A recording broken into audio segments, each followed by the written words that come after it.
জুলাই ঘোষণাপত্র বের হবে ৩৬শে জুলাই। তখন এমনি যে সংবিধান চলছে এটা বাতিল হয়ে যাবে, ওই সংবিধান থেকে দেশ চলবে। এখন যে চোপ্পো মিয়া আছে, চোপ্পো মিয়া অটোমেটিক বাতিল হয়ে যাবে, কারণ ওই সংবিধান থেকে তাকে রাষ্ট্রপতি বানানো ওইটাই তখন থাকবে না। জুলাইয়ের চেতনা দেখে যে জুলাই ঘোষণাপত্র পাঠ হবে 10 তারিখে জুনে, ওইটা থেকে দেশ চলবে। চুপ্পু শেষ।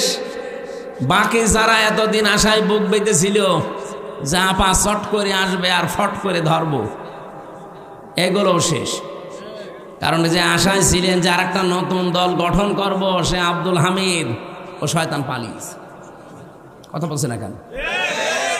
আপনি যে থরে থরে সাজিয়ে চিন্তা ভাবনা করেছিলেন যে যাই হোক এ দেশের লোক তো আর এই ফ্যাসিস্ট, এই সন্ত্রাসী, এই স্বৈরাচারদের মানে না, কি করা যায়? নরমাল যারা হালকা পাতলা আছে তাদেরকে দিয়ে নতুন দল গঠন করে আবার দেশে চালিয়ে দেব।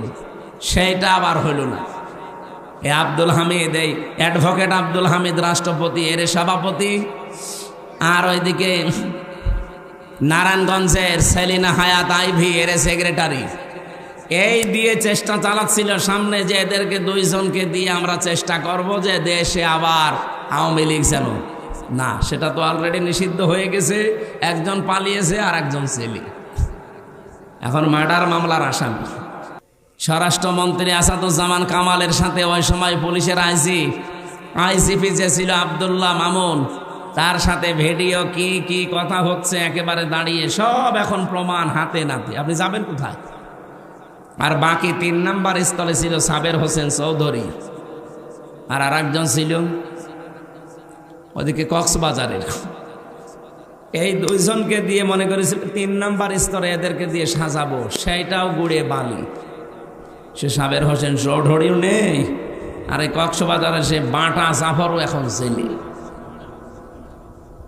তাহলে 1 2 3 স্তরে স্তরে সব শেষ। আপনি এখন যাবেন কোথায়?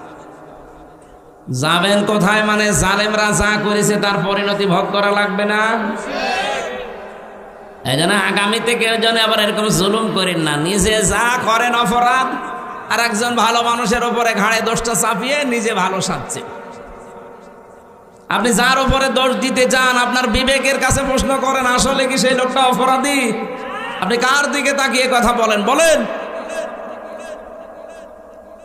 আমরা আজ 15 বছর যেটা ধরেছিলাম, যাই করুক না কেন কিছুই করার নেই, অনুমতিও পাইনি কোনো জায়গা থেকে।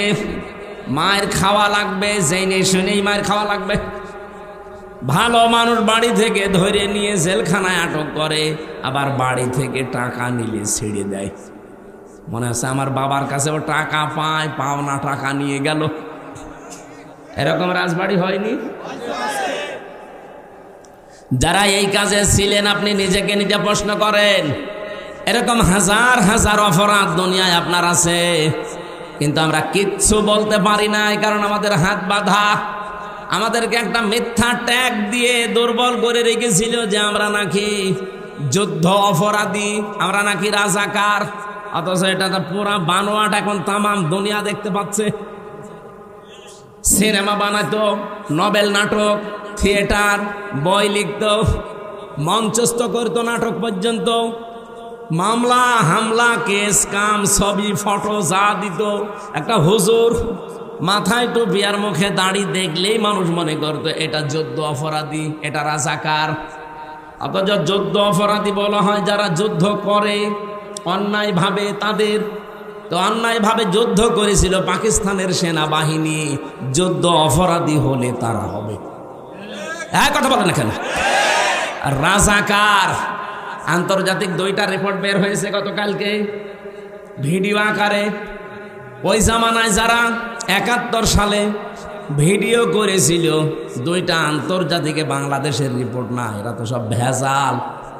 আন্তর্জাতিক 2টা রিপোর্টে দেখাচ্ছে পাকিস্তানদের পাশাপাশি যারা এই যে রাজাকার বলা হয়, তাদেরও পোশাক ওই সামরিক বাহিনীর মতো ছিল। পুলিশের এখানে লেখা থাকে না বাংলাদেশ পুলিশ, বলেন না কেন?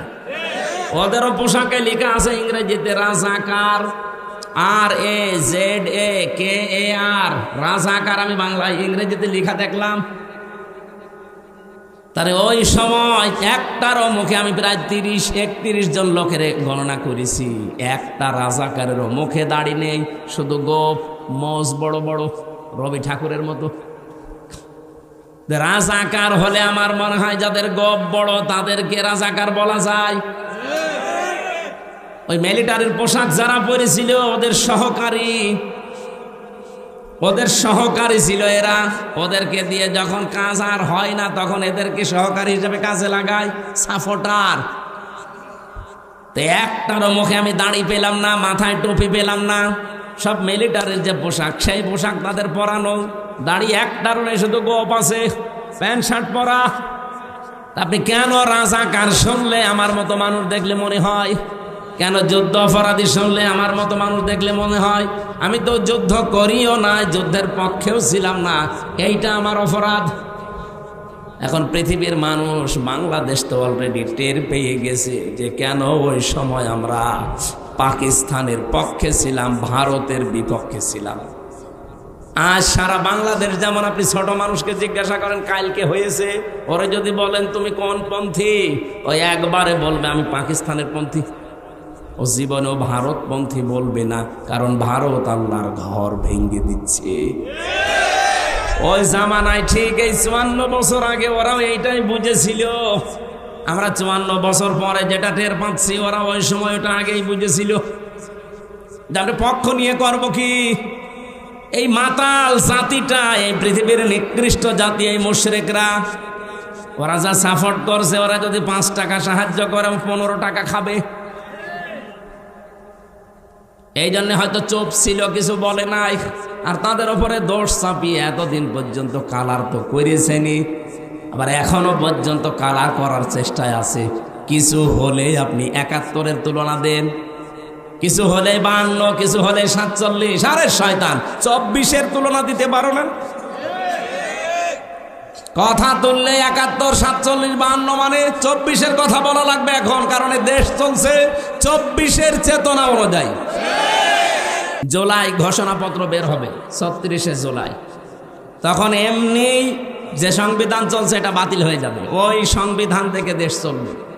এখন যে চোপ্পো মিয়া আছে, চোপ্পো মিয়া অটোমেটিক বাতিল হয়ে যাবে, কারণ ওই সংবিধান থেকে তাকে রাষ্ট্রপতি বানানো, ওইটাই তখন থাকবে না। জুলাইয়ের চেতনা দেখে যে জুলাই ঘোষণাপত্র পাঠ হবে 10 তারিখে জুনে, ওইটা থেকে দেশ চলবে। চুপ্পু শেষ। বাকি যারা এতদিন আশায় বুক বেঁধেছিল যা পা চট করে আসবে আর ফট করে ধরবো, এগুলোও শেষ। কারণ যে আশায় ছিলেন যে আর একটা নতুন দল গঠন করব, সে আব্দুল হামিদ ও শয়তান পালিয়েছে। কথা বলছে না কেন? আপনি যে থরে থরে সাজিয়ে চিন্তা ভাবনা করেছিলেন যে যাই হোক এ দেশের লোক তো আর এই ফ্যাসিস্ট, এই সন্ত্রাসী, এই স্বৈরাচারদের মানে না, কি করা যায়? নরমাল যারা হালকা পাতলা আছে তাদেরকে দিয়ে নতুন দল গঠন করে আবার দেশে চালিয়ে দেবে। সেইটা আবার হইল না। এ আব্দুল হামিদ, এই অ্যাডভোকেট আব্দুল হামিদ রাষ্ট্রপতি, এর সভাপতি, আর ওইদিকে নারায়ণগঞ্জের সেলিনা হায়াত আইভি এর সেক্রেটারি। এই দিয়ে চেষ্টা চালাচ্ছিল সামনে যে এদেরকে 2 জনকে দিয়ে আমরা চেষ্টা করব যে দেশে আবার আওয়ামী লীগ যেন না। সেটা তো অলরেডি নিষিদ্ধ হয়ে গেছে, একজন পালিয়েছে আর একজন ছেলে এখন মার্ডার মামলার আসামি। সব ভিডিও স্বরাষ্ট্রমন্ত্রী আসাদুজ্জামান কামালের সাথে ওই সময় পুলিশের আইজিপি যে ছিল আব্দুল্লাহ মামুন, তার সাথে ভিডিও কি কি কথা হচ্ছে একেবারে দাঁড়িয়ে, সব এখন প্রমাণ হাতে নাতে। আপনি যাবেন কোথায়? আর বাকি 3 নাম্বার স্থলে ছিল সাবের হোসেন চৌধুরী, আর আরেকজন ছিল ওদিকে কক্সবাজারের। এই 2 জনকে দিয়ে মনে করেছিল 3 নাম্বার স্তরে এদেরকে দিয়ে সাজাবো, সেইটাও গুড়ে বালি। সে সাবের হোসেন চৌধুরীও নেই, আর এই কক্সবাজারে সে বাটা জাফরও এখন জেলে। তাহলে 1, 2, 3 স্তরে সব শেষ। আপনি এখন যাবেন কোথায়? যাবেন কোথায় মানে জালেমরা যা করেছে তার পরিণতি ভোগ করা লাগবে না? এই জন্য আগামীতে কেউ যেন আবার এরকম জুলুম করেন না। নিজে যা করেন অপরাধ, আর একজন ভালো মানুষের উপরে ঘাড়ে দোষটা চাপিয়ে নিজে ভালো সাজছে। আপনি যার উপরে দোষ দিতে চান আপনার বিবেকের কাছে প্রশ্ন করেন, আসলে কি সেই লোকটা অপরাধী? আপনি কার দিকে তাকিয়ে কথা বলেন? বলেন। সুস যদি ঝাঁঝরকে বলে, ঝাঁঝর যদি সুসকে বলে যে তোমার পেছনে দেখলাম একটা ফোঁটা করা আছে, এটা মেনে নেওয়া যায়? সুসের তো ফোঁটা কয়টা, আর ঝাঁঝরের? তা আপনারা যারা দোষ দেন আজ, আপনাদের ফোঁটা কয়টা আপনারা জানেন? রাজবাড়িবাসী 13 বছর মার খাওয়ার পরে যেহেতু শুধুমাত্র একটা অস্ত্র ছিল যে ধৈর্য, এই শেষ, আর কিছু করা যাবে না। আমরা এই 15 বছরে তাই পেলাম, ধৈর্য, আর কিছু নেই। ঠিক আমার মনে হয় 13 বছর পরে যেমন উসিনা অনুমতি দেওয়া হয়েছিল, আমাদেরও 15 বছর পরে এখন আমরা অনুমতি পেয়ে গেছি। যা করেছেন আর সুবহানাল্লাহ, আস্তাগফিরুল্লাহ, আলহামদুলিল্লাহ না, এখন ইটের জবাব পাথর দিয়ে দেওয়া হবে। কিছু করে দেখেন তো, হয় থাকবো না যাব। কারণ নবীজি 13 বছরের পর অনুমতি যদি পাই, আমরা 15 বছরের পর পাবা না। 15 বছর অলরেডি পার করে ফেলেছি, সুতরাং অনুমতি এবার পেয়েছি। আল্লাহ পাক বলেন, ওয়া ইন্নাল্লাহা আলা নাসরিহিম লাকাদির, অবশ্যই আমি আল্লাহ এই মানুষগুলোর উপরে যাদের অত্যাচার, জুলুম, নির্যাতন চালানো হয়েছিল এদেরকে সাহায্য করব এবং বিজয় দিতে আমি আল্লাহ সক্ষম।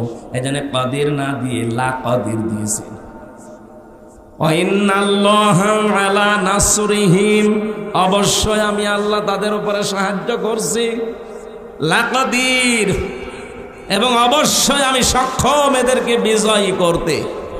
আমরা চর্ম চোখে যেটা দেখি কোরআনের সাথে মিলিয়ে ওইটাই বলছি। 13 বছর পরে অনুমতি পেয়েছিল, অলরেডি আমরা 15 বছর পরে যা দেখছি, আল্লাহর সাহায্য আসবে এবং বিজয়ী আমাদেরকে করাতে আল্লাহ অক্ষম না সক্ষম? বলেন বলেন।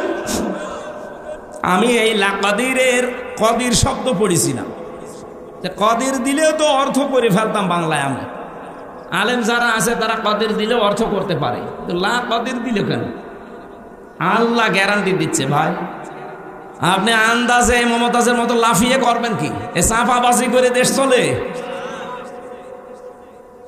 ও বলে সিয়াসিত্তা হাদিস পড়া, বুখারী শরীফ, মুসলিম শরীফ সব পড়িস। আমি অনার্স মাস্টার শেষ করলাম, আমার কামেল ছিল ফেকার উপরে, আমি হাদিসের ওপরও কামেল করেছি। এত কিছু করার পরও আমি এখনো বলতে পারি না যে আমার সব কোরআনের তাফসির, সব হাদিস পড়া শেষ। আর ও মহিলা কি চাপাবাজ, সংসদে দাঁড়িয়ে বলছে আমার সব পড়া শেষ। আমার মনে হয় ওর পেটের ওপরে পাড়া দিলে ও যদি একটা আয়াত শুদ্ধ করে বলতে পারে, ওকে আমি মিষ্টি খাওয়াবো, জীবনও পড়তে পারবে না।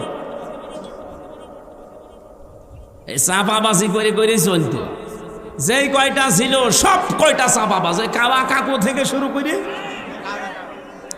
এই যে হাসাও মাহমুদ আর আমার কুষ্টিয়ার হানিফ, ইনু ননু মিয়া, ওর নাম হাসানুল হক। ইনু বলা ঠিক না, হাসানুল হক ননু,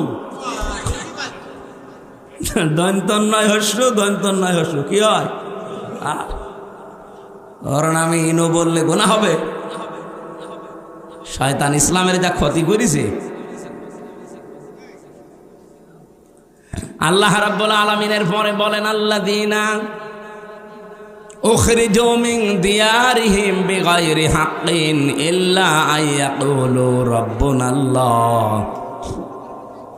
তোমাদেরকে যারা ঘর বাড়ি থেকে বের করে দিয়েছে, কোনো অপরাধ তোমাদের ছিল না, এই 15.5 বছর তোমাদের বাড়িতে থাকতে দেয়নি মিথ্যা অজুহাত দিয়ে, মিথ্যা মামলা দিয়ে, মিথ্যা সাক্ষী দিয়ে। একটাই মাত্র অপরাধ তোমাদের ছিল, আইয়াকুলু রাব্বুনাল্লাহ, তোমরা বলতে যে আমাদের রব, আমাদের আইনদাতা কে? এই বাংলাদেশে আজও যারা বলে আমাদের আইনদাতা শুধুমাত্র আল্লাহ, তারাই বাতিলের টার্গেট। এদেশে ইসলামী দল, অন ইসলামী দল কত আছে, সবাই জালেমদের কাছে, সবাই রাম আর বামদের কাছে, সবাই দাদা বাবুদের কাছে। কালার না, কালার শুধু তারা যারা বলে রব্বুনাল্লাহ, আমাদের রব আল্লাহ। আয় কি? এত ব্যাখ্যা করা লাগবে। রব্বুন আল্লাহ বললেন, আমার রব আল্লাহ কি? রবের 5টা অর্থ হয়। রব মানে সৃষ্টিকর্তা, রব মানে আইনদাতা, রব মানে মাবুদ, ইবাদত পাওয়ার যোগ্য, রব মানে অভিভাবক, রব মানে উকিল। বলেন তো, এই বাংলাদেশে আজ যারা বলে আমরা আল্লাহর আইন ছাড়া কারো আইন চাই না, তারা এই দেশে অনেকের কাছে শত্রু। ভালো মানুষ নামাজ রোজা পড়ে, তারপরও শত্রুতা করে যে তুমি আল্লাহর আইন চাও, এ কথা বলো কোন কারণে?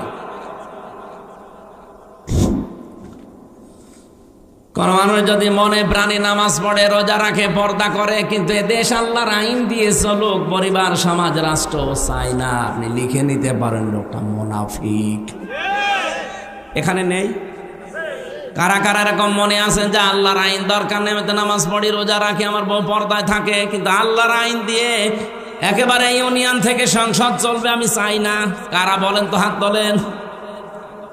একটাও নেই। অথচ আপনি বাস্তবে জায়গা মতো যে কিন্তু অস্বীকার করে বসেন। বলেন আপনার এই কথা দিয়ে, আপনার রায় দিয়ে, সমর্থন দিয়েই তো চলবে যে আল্লাহর আইন মতো ইউনিয়ন চলবে, উপজেলা চলবে, পৌরসভা চলবে, সংসদ ভবন চলবে, মন্ত্রণালয় চলবে, সেক্রেটারিয়েট চলবে। এগুলো আল্লাহর আইন মতো চালালে অজগর রব্বাকা না না। সূরা আহজাবের ভেতরে আয়াতটা আছে, আমার আয়াতটা সিরিয়াল মনে আসছে না, 35 নাম্বার এই আয়াতটা, 34 নাম্বার আয়াত। রব্বুল আলামিন বলেন, অজগর মা ইয়াতলা ফি বাইতিল্লাহি হিকমাতুন, হিকমতপূর্ণ কথাগুলো ঘরের ভেতরে তেলাওয়াত করবে যারা, হিকমতপূর্ণ কথা এই পৃথিবীতে সবচাইতে হিকমতপূর্ণ কথা হতে পারে কার? আল্লাহর চাইতে হিকমতে কথা বলা কেউ আছে দুনিয়ায়? আল্লাহর যত কথা হিকমতপূর্ণ, আর সব কথা আল্লাহ কোরআনে দিয়েছেন। কি এত হিকমতের সহিত কথাগুলো সাজিয়েছেন, এত সূক্ষ্মভাবে। আপনি একটা আয়াত নিয়ে চিন্তা ভাবনা করে যদি পড়ে থাকেন, একটা আয়াতে আপনাকে জান্নাতে নিয়ে চলে যাবে। আল্লাহ বলেন, যত রকমের ঘর আছে, ফি বুয়ুতিন, যত রকমের ঘর আছে, সব ঘরের ভেতরে আমি আল্লাহর মা ইউতলা আলাইকুম, তাদের উপরে তারা যেন তেলাওয়াত করে আমি আল্লাহর আয়াতগুলো, ফি আয়াতিল্লাহ। তাদের ঘর বলতে এখানে শুধু যে ঘরে থাকি এই ঘর না, তাফসিরে আমি 8টা ঘরের নাম পেয়েছি। আপনি বাংলাদেশেও দেখেন, একটা একটা করে ধরে সরে সাজালে 8টা ঘরই আসবে। নিচের ঘর, ইউনিয়নের যে ঘর আছে, যেখানে তো ইউনিয়নবাসী তাদের কথাবার্তা নিয়ে সেখানে উপস্থাপন করে, ইউনিয়ন পরিষদ ঘর আছে না? এরপরে আপনি উপজেলা পরিষদে ঘর পাবেন, এরপরে আদালতে ঘর পাবেন জেলা শহরে। আদালতের ঘর আবার 2টা জেলায়, একটা হচ্ছে ম্যাজিস্ট্রেট কোর্ট আর একটা জজ কোর্ট। ম্যাজিস্ট্রেট কোর্টের জন্য আলাদা ঘর নেই, জজ কোর্টের জন্যে। কথা বলছেন আমার? আপনি নিজের ব্যক্তিগত ঘর, ইউনিয়নের ঘর, উপজেলার ঘর, আদালতের ঘর। আদালতে তো 2 প্রকার বললাম। এরপর পৌরসভার ঘর, এরপরে মন্ত্রণালয়ের ঘর। প্রত্যেকটা মন্ত্রীর আলাদা আলাদা বিভাগ আছে, ঘর আছে। এরপরে সর্বোচ্চ ঘরের নাম হচ্ছে সংসদ। এটাও ঘর না? এই 8টা ঘরে যদি আল্লাহর আয়াতগুলো তেলাওয়াত হতো সকাল সন্ধ্যা, আর ওই আয়াতের উপরে যদি মেসেজ করি আমরা চলতে পারতাম, এই বাংলাদেশটাও মিনি জান্নাত হয়ে যেত। আল্লাহ পাক এইটা জানিয়েছেন, আলাউলা দাফউল্লাহিন নাসা বিবাযিহিম বাযিন লাহুদ্দিমাতি সাওয়ামিউ ওয়া বিয়াউ ওয়া সালাওয়াতু ওয়া মাসাজিদু ইযকারু ফিহা ইসমুল্লাহি কাসীরা। এখানে বাংলা অর্থ শুনলে আপনি মনে করবেন আয়াত ভুল, আমিও মনে করেছিলাম। কিন্তু স্পেশাল কিছু অর্থ এখান থেকে বের করা লাগবে। ওয়ালাউলা দাফউল্লাহ, আল্লাহ যদি নিজে দাফা না করতেন, দাফা মানে প্রতিহত করা, ধ্বংস করা না, প্রতিহত করা বাধার সৃষ্টি করা অথবা প্রতিবন্ধকতা সৃষ্টি করা, এরকম অর্থ হয় দাফা লাহুদ্দিমাতের। তাহলে ধ্বংস হয়ে যেত, শেষ হয়ে যেত, আল্লাহ যদি নিজে এটাকে প্রতিহত না করতেন। আল্লাহ যদি ভালো দিয়ে মন্দকে চাপা না দিতেন অথবা ভালো দিয়ে মন্দের উপরে বিজয় না করতেন। এক নম্বরের নাম দিয়েছিল মানুষের ভেতরে একে অন্যের দ্বারা যদি আমার আল্লাহ দাফা করে না রাখতেন, দমন করে না রাখতেন, নিচু করে না রাখতেন, দাবিয়ে না রাখতেন, কি হতো জানো? লাহুদ্দিমাত সাওয়ামিউ, সওমায়ের বহুবচন সাওয়ামি। এটা সংসার বিরাগী যারা এই বাংলাদেশে লালনের ফকিরের মাজারে যারা থাকে, চট্টগ্রামের মাছ ভান্ডারের মাজারে যারা পড়ে আছে, আটরশির মাজারে যারা পড়ে আছে, মাজার কেন্দ্রিক জীবন যাপন যাদের, এরা আমরা মনে করি এরা সংসার বিরাগী, সংসার ত্যাগী। আল্লাহ বলেন এরা যেভাবে আল্লাহকে ডাকাডাকি করে, হ্যাঁ ওদের পদ্ধতি ভুল হতে পারে, ডাকে তো ওরা যেখানে বসে বসে ডাকে। আপনি লালনের মাজারে যান, যখন ওদের অনুষ্ঠান চলে, চুল একবার সামনে যায় একবার পেছনে যায়, কি জিকির! যদিও আল্লাহর নামের সাথে অন্য কাউকে ডেকে তারা শিরিক করে ফেলে, কিন্তু জিকির তো করছে। যার জিকির করুক, জিকির তো করছে সওয়াবের নিয়তেই, ভালোর নিয়তেই। আল্লাহ বলেন আমি এই সংসার বিরাগীদের ইবাদত খানা ওয়া বিয়াউন, বিয়াউনের বহুবচন বিয়াউন, এটার বাংলা অর্থ গির্জা। গির্জার সমূহ রাখতাম না। সলাওয়াতুন, খ্রিস্টানদের যে সমস্ত উপাসনালয় আছে ওই সমস্তগুলো রাখতাম না। মাসাজিদু, আল্লাহর ঘর, মসজিদের বহুবচন মসজিদ, মাসাজিদ, মসজিদও থাকতো না। ইজকারু ফিহা ইসমুল্লাহি কাসীরা, যেখানে আল্লাহর উচ্চারণগুলো বেশি বেশি হয়, আল্লাহর নামের উচ্চারণ যেখানে বেশি বেশি করা হয়ে থাকে, ওই জায়গাগুলো ঠিক থাকতো না, নষ্ট হয়ে যেত, ধ্বংস হয়ে যেত। যদি আল্লাহ এক পক্ষ থেকে আর এক পক্ষকে দাফন করে না দিতেন, দমিয়ে না রাখতেন, নিচু করে না রাখতেন। এর বাংলা অর্থ হচ্ছে যদি আল্লাহ ভালোর দ্বারা মন্দকে মাঝে মাঝে আঘাত না দিতেন, তাহলে এই উপাসনালয়গুলো একটাও ঠিক থাকতো না। এই জন্য মাঝে মাঝে আল্লাহ পৃথিবীকে গরম করে দেয়। আপনি তামাম দুনিয়ার দিকে এই সিস্টেমটাই পাবেন। আল্লাহু মাইয়ানসুরু, লামে তাকিদ নুনে সাকিলা, দুইটা গ্যারান্টি আছে আয়াতে। এই পৃথিবীতে কেউ যদি আল্লাহ পাককে সাহায্য করে, মাস্ট বি সে যেন নিজেকে সাহায্য করলো।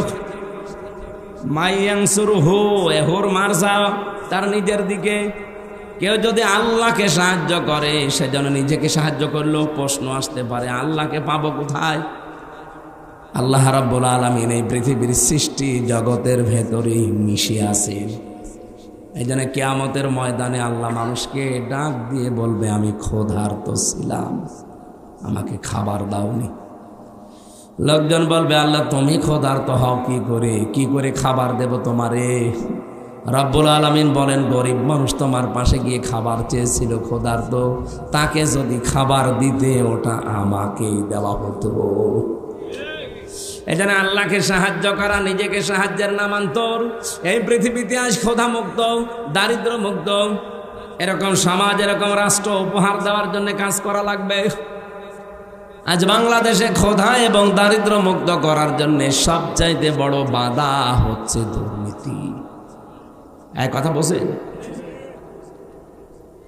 এদেশটা ক্ষুধা এবং দারিদ্র মুক্ত করা সম্ভব যদি শুধুমাত্র দুর্নীতি না হয়। আপনি একটু ভাবতে, একটা শুধু পয়েন্ট বলছি, একটু ভাবতে পারেন। আমি বঙ্গবন্ধু টানেল দিয়ে আসছিলাম, 100 বছরের জন্য টানেলটা বানানো চট্টগ্রামে, মাটির নিচে, পানির নিচ দিয়ে বানানো, সাগরের নিচে, ওর নিচ দিয়ে ওই উপরে হচ্ছে বাঁশখালী, আনোয়ারা থানা, ওদিকে কক্সবাজার চলে গেল, আর এদিকে চট্টগ্রাম এয়ারপোর্ট।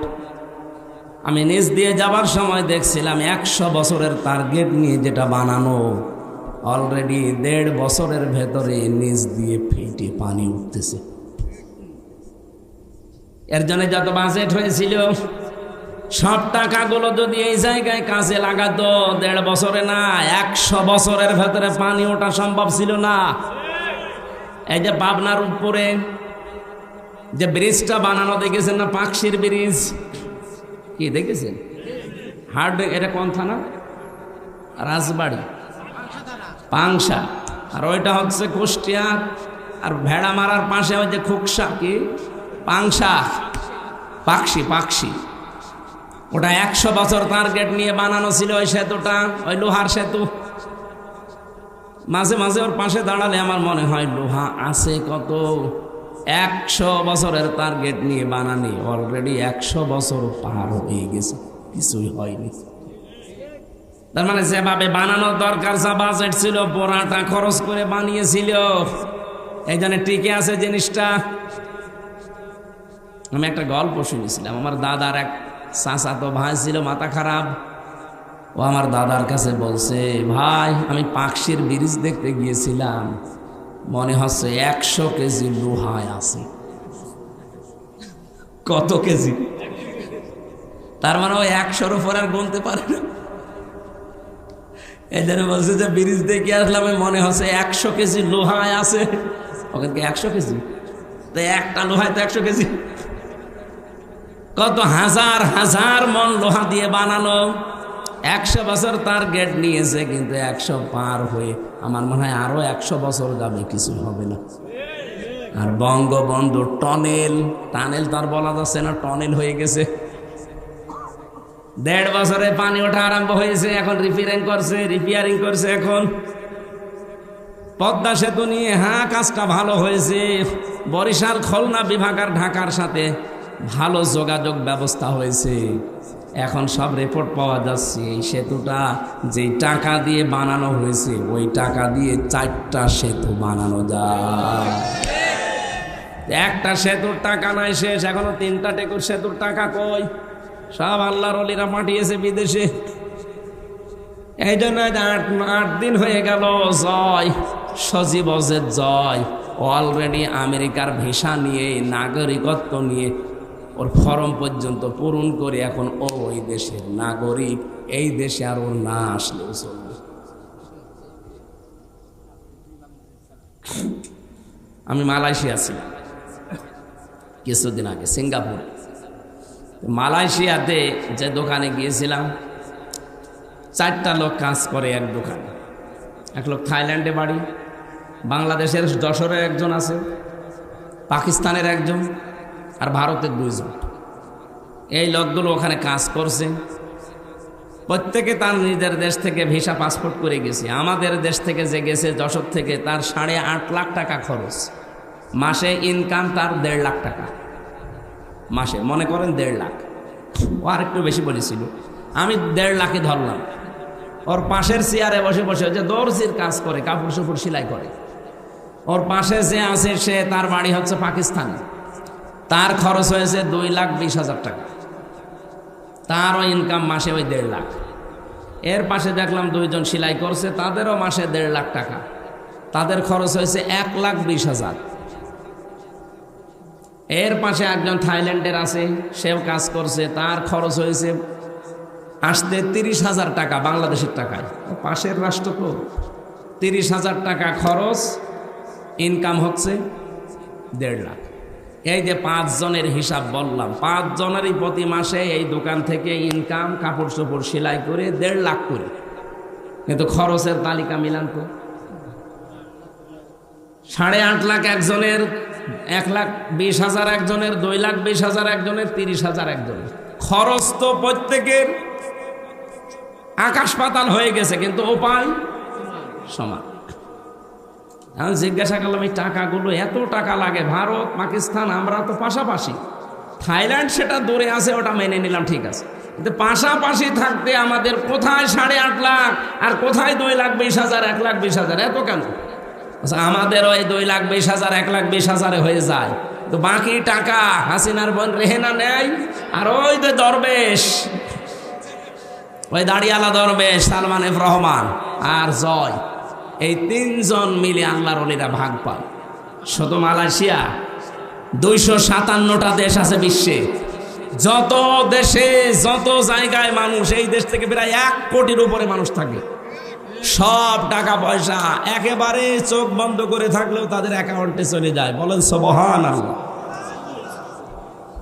আপনি সুবহানাল্লাহ বলেন। আপনি চিন্তা করতে পারেন? এই জন্য বলছি দেশটা দাঁড়িয়ে যাবে, কোনো অসুবিধা নেই। এদেশের মানুষ মানুষ না, এটা মানব সম্পদ। শুধুমাত্র দুর্নীতি বন্ধ করা লাগবে। এই জন্য আল্লাহকে সাহায্য করা, এখন আল্লাহর আইনগুলো জমিনে কায়েম করার মাধ্যমে, যে আল্লাহর আইনে জমিনে কায়েম করার জন্য চেষ্টা চালাবে, সে যেন লিখে নেয় যে আমি নিজেকেই নিজে সাহায্য করছি। আলা ইয়ানসুরান্নাল্লাহু মা ইয়ানসুরুহু ইন্নাল্লাহা লাকাবিয়্যুন আজিজ। অবশ্যই আমি আল্লাহ লাকাবিয়্যুন আজিজ দিয়েছেন। কাবিয়্যুন আজিজ দিলেও হয়ে যেত। মহাপরিক্রমশালী এবং শক্তিমান। আল্লাযীনা ইম্মাক্কান্নাহুম ফিল আরদি আকামুস সালাহ। বুখারী শরীফের হাদিস এটা। নবীজি বলেন, আল্লাহর এই বান্দার লাশ থেকে তার আলেমের বাড়ি পর্যন্ত রাস্তার দূরত্ব বেশি ছিল, নিজের বাড়ির দূরত্ব কম ছিল। এরপরেও মহান রব্বুল ইজ্জাত ওয়াল জালাল মাটিকে আদেশ দিলেন। মাটির ভেতরে ভূমিকম্প তৈরি হয়ে গেল। লাশকে আমার আল্লাহ আষাঢ় দিয়ে আলেমের বাড়ির দিকে কমপক্ষে 2.5 হাত পর্যন্ত এগিয়ে দিয়েছে। ফেরেশতারা মাপ দিতে গিয়ে দেখে যে নিজের বাড়ি থেকে এ আলেমের বাড়ি পর্যন্ত দূরত্বর দিক থেকে লাশের কাছ থেকে আলেমের বাড়ি কাছাকাছি হয়ে গেছে। আল্লাহর সিদ্ধান্ত ছিল যেটা কাছে হবে সেই দিকে যাবে। রব্বুল আলামিন শুধু তার তাওবা করার নিয়ত ছিল, পরিপূর্ণ করতে পারে নাই, তারপরও আল্লাহ তাকে মাফ করে জান্নাত দিয়ে দিয়েছে। এত বড় একটা অপরাধী যদি সত্যি মাফ পেয়ে যায়, এটা হাদিস, আমি বানিয়ে বললাম না। আমরা এখানে অত বড় অপরাধী হয়তো নেই। অপরাধ আমাদের জীবনও আছে। জেনার গোনা আমাদের জীবনে আছে, চুরির গোনা আমাদের জীবনে আছে, সকলখড়ি গোনা, গেবদের গোনা আমাদের জীবনে আছে, মানুষ হত্যা করার গোনা আছে। কারণ বিয়ের পরে কত মানুষ নিজের সন্তান দুনিয়ায় আসার আগে মেরে ফেলেছে, এটাও মানুষ হত্যার শামিল। হয়তো সময় বুঝেছেন কি বসেন নাই? শয়তানের ধোকায় হোক, নফসের জালে যে কি খাওয়াবি। বিয়ের কেবল 2 বছর, 1 বছর, 3 বছরও যায়নি, এখন যদি ছেলে মেয়ে হয় মানুষ কি বলবে, এই ভয়তে হলেও হয়তো আমরা ওই সময় বহু মানুষ জেনে না জেনে নিজের সন্তান, ছেলে হোক মেয়ে হোক, দুনিয়ায় আসতে দেয়নি, আগেই মেরে ফেলেছে। এরকম আমাদের দেশে নেই? এটা রেকর্ড হচ্ছে, তো এই জন্য বললাম। তামাম পৃথিবীতে যদি এরকম কেউ করে থাকেন, যাদের আমল নামার ভেতরে মানুষ হত্যা করার গুনাহ আছে, অথচ মানুষ হত্যা করার শাস্তি হচ্ছে কুতিবা আলাইকুমুল কিসাসু ফিল কতলা। কেউ যদি কোনো মানুষকে মেরে ফেলে, তার প্রথম শাস্তি হচ্ছে তাকে মেরে ফেলা লাগবে। এই যে যা করে করুক না কেন ভাই, থাক, এ হবে না। আপনি নিজে দাঁড়িয়ে থাকেন তো। এ কঠিন পরিস্থিতি যারা পার করলাম, ময়দানে, হাসরের ময়দানে, মাহশারে যদি এখন তুলে বলে তোর আমল নামার ভেতরে মানুষ হত্যা করার গুনাহ আছে, তোর আমল নামার ভেতরে চুরি করার গুনাহ আছে, তোর আমল নামার ভেতরে গেবদের গুনাহ আছে, এর ভেতরে চকলখড়ি করার গুনাহ আছে, অন্যের উপরে দোষ চাপিয়ে দেওয়ার গুনাহ আছে, এটা নেই দেশে? নিজে অন্যায় করে, অন্যায়টা একজনের উপরে চাপিয়ে নিজে ভালো সাজে। এই অপরাধ যদি বাংলাদেশে কেউ এখন করে থাকেন, যেহেতু এটা বেশি চলছে, আপনি কান খাড়া করে শোনেন, রিভাব দেন তো, আওয়াজ বাড়িয়ে রিভাব দেন। কোরআনে কারীম জানিয়েছে ওমাই ইয়াকসিব খাতিয়াতান আও ইসমান সুম্মা ইয়ারমি বিহি বারিয়ান ফাকাদ ইহতামালা বুহতানা ওয়া ইসমান মুবিনা। সূরা নিসা 5 নম্বর পারা 15 নম্বর পৃষ্ঠার 10 নম্বর লাইনের 112 নম্বর আয়াতে আছে। তাফসিরে ইবনে কাসিরে পাবেন, ফি জিলালিল কোরআনে পাবেন, মারিফুল কোরআন। আল্লাহ পাক বলেন কোন মানুষ যদি এমন কাজ করে, নিজে গনার কাজ করে,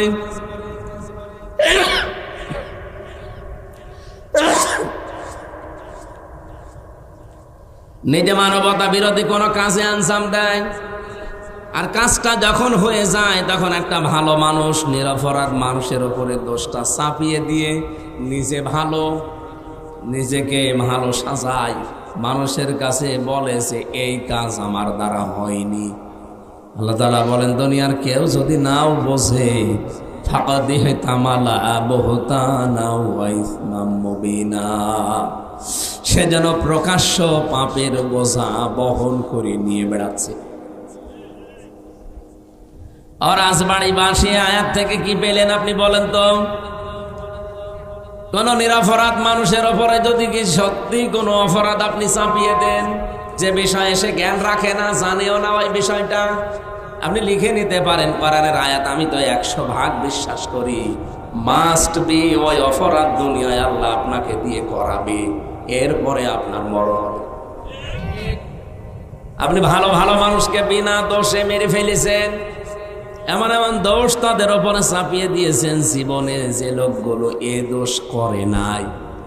আপনি নিজেও জানেন যে এরা এই দোষে দোষী না। নিজের খাহেশ মেটাতে বিভিন্ন মানুষের প্ররোচনায় প্রলোভনে পড়ে শয়তানের ধোঁকায় কোনো মানুষের যদি ক্ষতি করে ফেলেন, যে ক্ষতি করেছেন ওই ক্ষতি তো হওয়ার কথা ছিল না, আপনার নিজের রাগে পড়ে হিংসায় করে আপনি করেছিলেন। আপনি লিখে নিতে পারেন, কোনো অসুবিধা নেই, আমি লিখে দেব, যদি না হয় আমি ওই কাজ ঘটাবো। যা করলেন ওইটা আপনাকে জীবদ্দশায় আল্লাহ নিজে করাবে। আপনি মা বাংলায় বলছে যারা এই যে 15.5 বছরে বহু মানুষকে বিপদে ফেলেছে,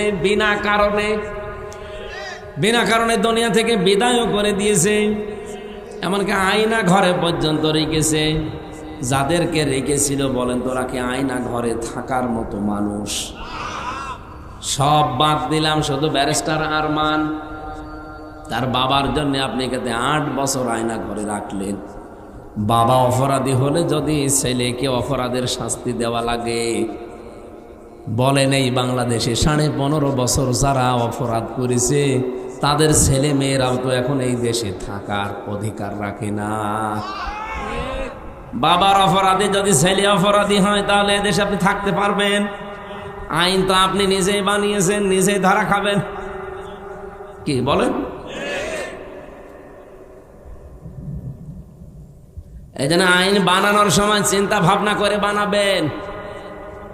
এখনো যারা দায়িত্বে আছে, আগে তো একটা বুকের ওপরে পাথর চাপা ছিল, মনে করছেন পাথরটা মনে হয় সরে গেছে, না, আগে তো কথা বলতে দিত না, আর এখন কথা বললে শোনে না। আগে কথা বলতে দিত না এক, আর এখন কথা বললেও শোনে না। কারণ যে কয়টা দায়িত্বে আছে অধিকাংশ গুলো এখন দেখতে পাচ্ছি আল্লাহ, রাসূল এবং মানবতার বিরুদ্ধে। আমার রাজবাড়ীবাসী যে কথাটা শুরু থেকে তুলতে চেয়েছিলাম, খুব আশ্চর্য লাগছে আমার এই কয়েক মাস আগে তো মুখের উপরে তালা লাগানো ছিল, কথা বলতে দিত না, আর এমন একটা জামানায় এসে পড়লাম এখন কথা বললেও শোনে না। অবস্থা এই হয়ে দাঁড়ায়নি? এত কিছু বলছে জনগণ, না কারো কথায় কান দিচ্ছে না। ওই কয়েকটা হিজড়া মহিলা যা বলছে ওদেরই নাকি এই দেশ। ওরা বলছে পৃথিবী তোমার আমার, আর আমরা কি ভাড়া কি?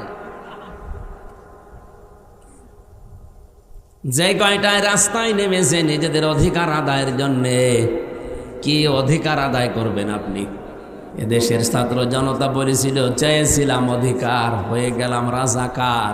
ওরা উল্টিয়ে এখন ওইটা কাজে লাগাচ্ছে, যে চেয়েছিলাম হিস্সা, হয়ে গেছি বেশ্যা। আপনি তো আসলেও বেশ্যা। আপনার গোপন অঙ্গগুলো মানুষকে দেখান। আপনি একটা দায়ুস। ঢাকার রাজপথে যে কয়টা মিছিল করছে দেখেন, ওদের দিকে তাকালে আমার মনে হয় শয়তানও বলবে যে আউযুবিল্লাহ, নাউযুবিল্লাহ, আস্তাগফিরুল্লাহ। যেটা তার স্বামীকে দেখাবে সেইটা দেখাচ্ছে আমাদেরকে। হক আদায় করতেছে।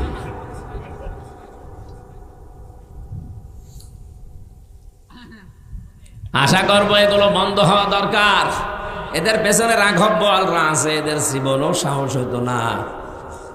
মিছিল 8-10 জন, 15-20 জন বের করে, মানুষ চাই কয়জন, তার চাইতে মিডিয়া বেশি। কোথায় পায় এরা? এসব ভাড়া করা বিশ্বের মোড়লদেরকে দেখাতে চায় যে আমরা নারী অধিকার আদায়ের পক্ষে। এর নাম নারীর অধিকার। আজকে ইসলামপন্থী এক মা দেখলাম বলছিল বোরকা পরে, যে নিজের গোপন অঙ্গগুলো মানুষকে দেখানো যদি অধিকার হয়, এরকম অধিকার এই দেশের মুসলিম মেয়েদের দরকার নেই। যারা ওগুলো করছেন এরা এই দেশের মেয়ে না। আমি যে মিছিলটা দেখলাম সামনে শুধু 2 জন বাংলাদেশের মেয়ে লোক, বাকি অধিকাংশ কলকাতা থেকে ভাড়া করা।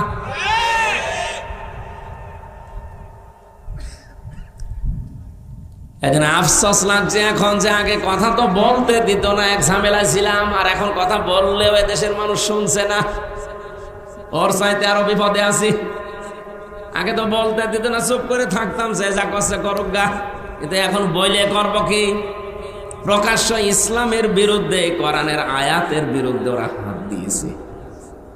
ওরা বলছে দেহ আমার, সিদ্ধান্ত আমার। আপনি এত বড় কথা বলতে পারলেন এই 92% মুসলমানের দেশে? দেহ আপনার কোন বাবা দিয়েছে? কোরআনে কারীম জানিয়েছে এই দেহের মালিক শুধুমাত্র আল্লাহ। বাবা শুধু বিছানায় ছিল, এতটুকুই শেষ, তাদের আর দায়িত্ব নেই। ওরা বিছানায় 2 জন ছিল, এতটুকুই। বাকি যা করার এই বীর্য থেকে হামজা বানিয়েছে কে? রাব্বুল আলামিন স্মরণ করাচ্ছেন আমাদেরকে, কাইফা তাকফুরুনা বিল্লাহি ওয়া কুনতুম আমওয়াতান ফাআহইয়াকুম সুম্মা ইউমীতুকুম সুম্মা ইউহয়ীকুম সুম্মা ইলাইহি তুরজাউন। বলেন আল্লাহু আকবার। সূরা বাকারার 27 নম্বর 28 নম্বর আয়াতে আছে, আল্লাহ পাক বলেন আমার আফসোস, মানুষ আমার সাথে নাফরমানি করে, আমার এই মানতে চায় না, আমার সিদ্ধান্ত মানে না। বলে দেহ আমার, সিদ্ধান্ত আমার।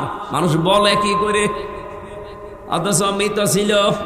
ওরে আমি আল্লাহ নিজে জীবন দিয়েছি, শুধু জীবন দিয়ে ওরে আমি একেবারে শেষ করে দেইনি, ওরে আবার মরণ দেব। এ কথা কার? ওরে আবার মরণ দেব, ওরে আবার আমার কাছে নিয়ে আসব। এই জন্য আল্লাহ আয়াত শুরুই করেছেন কাইফা শব্দটা দিয়ে। বালাগাত মানতে আমরা যারা পড়ায় যারা বসি, দেখবেন বালাগাত মানতে গিয়ে কিছু কিছু শব্দ পাওয়া যায়, কোন সেন্টেন্সের আগে যদি আসে বাংলা অর্থ দাঁড়ায় কখনোই হবে না। এই জন্য সে কথায় খুব স্বল্প সময় বলতে চাই, নিজে অপরাধ করবেন। আর নিরপরাধ মানুষ, অজ্ঞাত মানুষ, যে বিষয় এসে জানে না, এরকম একটা দোষ তার উপরে চাপিয়ে তাকে দুনিয়ার সামনে কালার করে দেবেন। আপনি লিখে নিতে পারেন ওই গোনা আপনাকে দিয়ে আল্লাহ দুনিয়ায় করাবেই। এই কথা বলেন না কেন? পাবনার 8 ঘরিয়ার উদ্দেশ্যে বলছি, যেটা রেকর্ড হচ্ছে তামাম দুনিয়া যায়। কোরআন শরীফে যারা আগুন দিয়েছেন, যেই দিয়েছেন সে দুর্বৃত্ত, সে সন্ত্রাসী, সে শয়তান। কোন মানব সন্তান কোরআনে আগুন দিতে পারে? যারা দিয়েছেন আপনি তো জানেন যে কে দিয়েছে। যেই হোক, যে দলের লোক হোক, তাকে আমি তাওবা করার আহ্বান জানাই। আর ও যদি তাওবা না করে, ওই রকম মানুষকে কেউ যদি সাপোর্ট করে, ও যেমন কাফের। কোরআনে আগুন দিয়ে আপনি সাপোর্ট করে, আপনিও কাফের। এরকম কোন মানুষের জানাজা পড়া জায়েজ আছে? মাটিতে দেওয়া জায়েজ আছে? ওরে কবরেও দেওয়া যাবে না, জানাজাও দেওয়া যাবে না। দেবেন কোথায়? শ্মশানে। আজকের সভাপতি না, সভাপতি আসে নাই? ও ঠিক আছে। আওয়াবুল্লাহ ইব্রাহিম সাহেব আজকে সভাপতি ছিল, আসে নাই। বৃষ্টি কি খুব বেশি হচ্ছে? হ্যাঁ, একটু শোনেন নাকি? রাজবাড়িবাসী, আমি আবার এটা রিপিট করছি, যে যেই দোষ করেননি ওই দোষে যদি দোষী হয়ে থাকেন আপনি আনন্দিত হবেন। আপনি চিন্তা করবেন যে কোনো অসুবিধা নেই, এই দোষ আমাকে যে দিল, এই দোষে তাকে আল্লাহ দোষী করবে, তাকে অপমান অপদস্থ করবে, এরপরে তার মরণ হবে, যার বাস্তব প্রমাণ হাসিনা।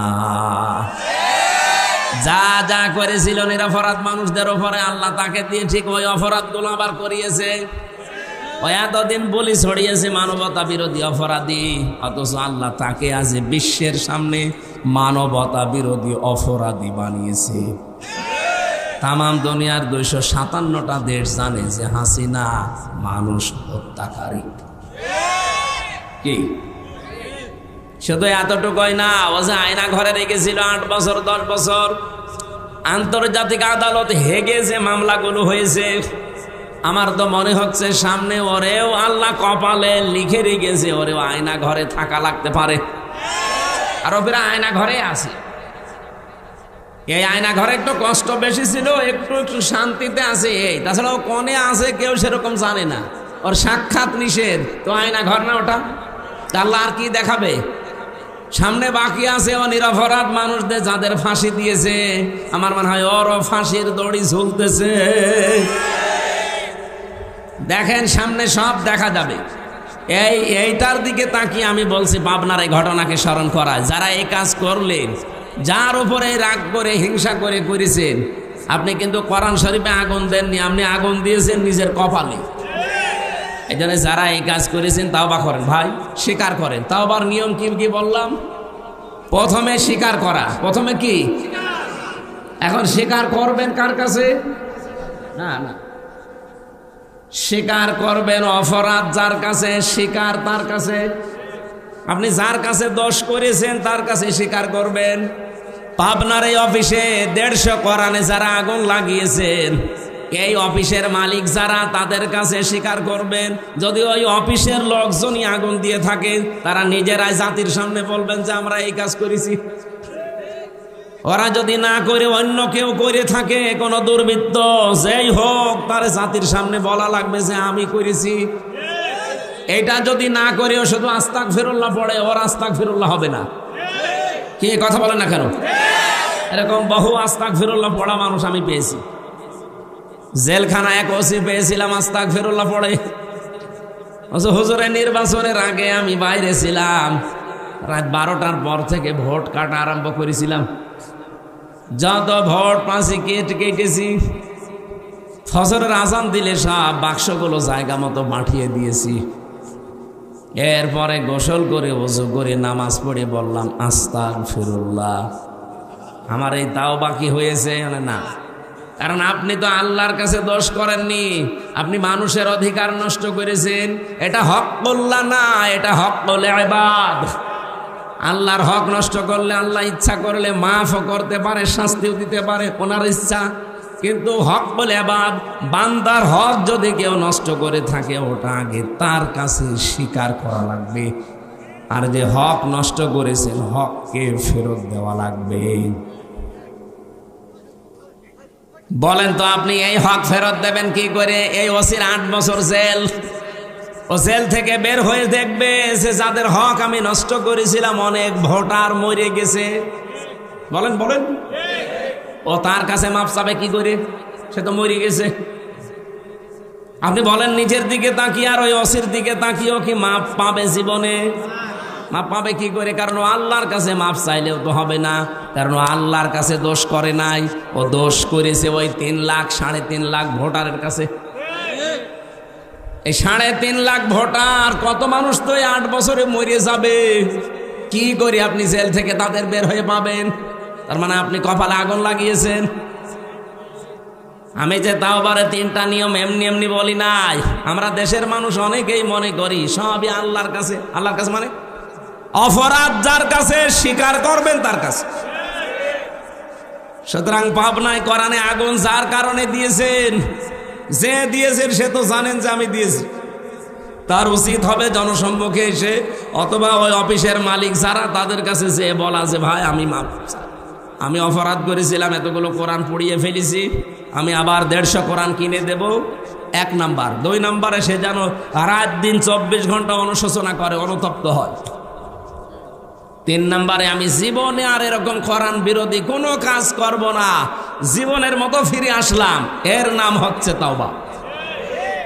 এই তাওবার জন্য আল্লাহ আহ্বান জানিয়েছেন, যারা এরকম তাওবা করবে তাদের ওই ডাকাতের মতো আল্লাহ মাফ করে দেবে।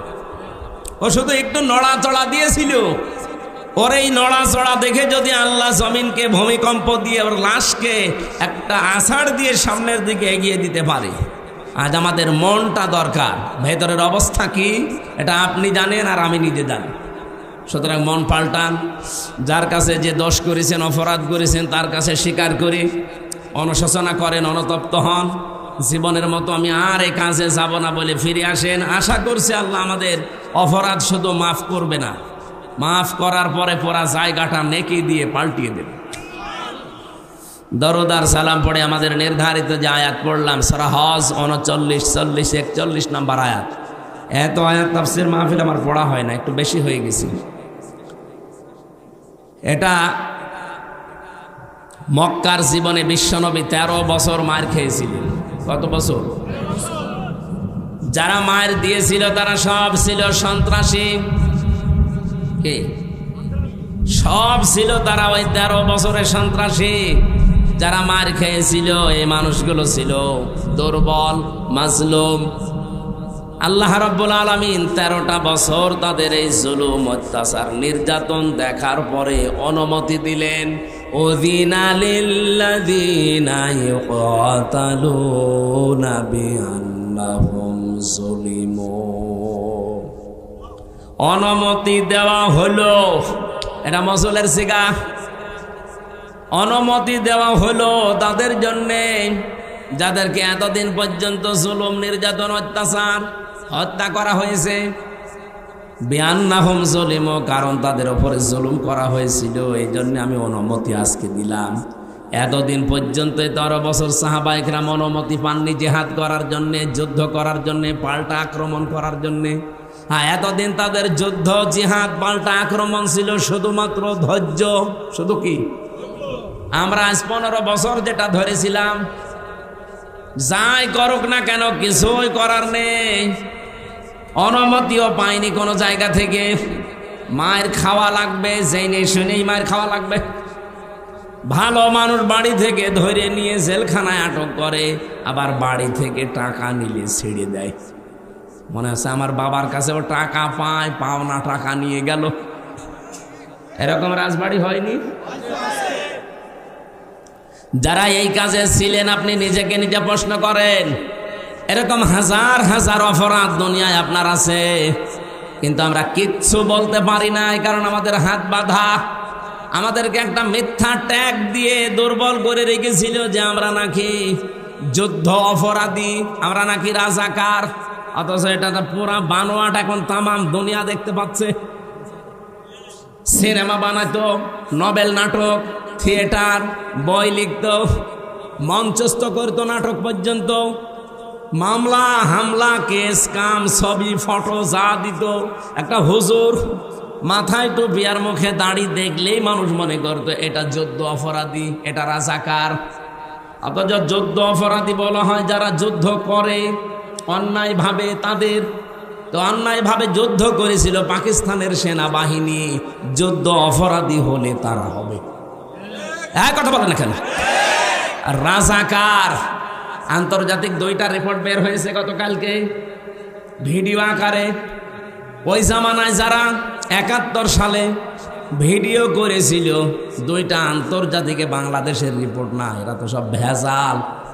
আন্তর্জাতিক 2টা রিপোর্টে দেখাচ্ছে পাকিস্তানদের পাশাপাশি যারা এই যে রাজাকার বলা হয়, তাদেরও পোশাক ওই সামরিক বাহিনীর মতো ছিল। পুলিশের এখানে লেখা থাকে না বাংলাদেশ পুলিশ, বলেন না কেন? ওদেরও পোশাকে লেখা আছে ইংরেজিতে রাজাকার, RAZAKAR, রাজাকার। আমি বাংলায় ইংরেজিতে লেখা দেখলাম। তারে ওই সময় একটারও মুখে আমি প্রায় 30-31 জন লোকের গণনা করেছি, একটা রাজাকারেরও মুখে দাড়ি নেই, শুধু গোপ মোজ বড় বড়, রবি ঠাকুরের মতো। রাজাকার হলে আমার মনে হয় যাদের গোপ বড় তাদেরকে রাজাকার বলা যায়। ওই মিলিটারির পোশাক যারা পরেছিল ওদের সহকারী ছিল এরা। ওদেরকে দিয়ে যখন কাজ আর হয় না তখন এদেরকে সহকারী হিসেবে কাজে লাগায়, সাপোর্টার। তো একটারও মুখে আমি দাড়ি পেলাম না, মাথায় টুপি পেলাম না। সব মিলিটারির যে পোশাক সেই পোশাক তাদের পরানো, দাড়ি একটারও নেই, শুধু গোপ আছে, প্যান্ট শার্ট পরা। আপনি কেন রাজাকার শুনলে আমার মতো মানুষ দেখলে মনে হয়? কেন যুদ্ধ অপরাধী শুনলে আমার মতো মানুষ দেখলে মনে হয়? আমি তো যুদ্ধ করিও না, যুদ্ধের পক্ষেও ছিলাম না, এইটা আমার অপরাধ। এখন পৃথিবীর মানুষ, বাংলাদেশ তো অলরেডি টের পেয়ে গেছে যে কেন ওই সময় আমরা পাকিস্তানের পক্ষে ছিলাম, ভারতের বিপক্ষে ছিলাম।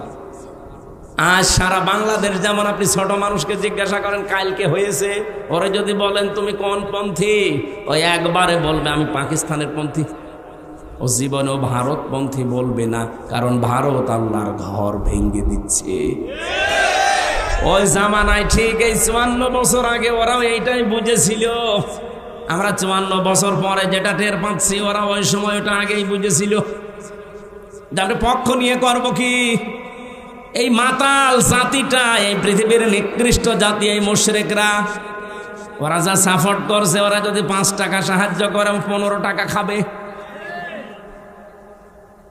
এই জন্য হয়তো চুপ ছিল, কিছু বলে নাই। আর তাদের উপরে দোষ চাপিয়ে এতদিন পর্যন্ত কালার তো করেছেনি, আবার এখনো পর্যন্ত কালার করার চেষ্টায় আছে। কিছু হলে আপনি 71-এর তুলনা দেন, কিছু হলে 52, কিছু হলে 47। আরে শয়তান, 24-এর তুলনা দিতে পারো না?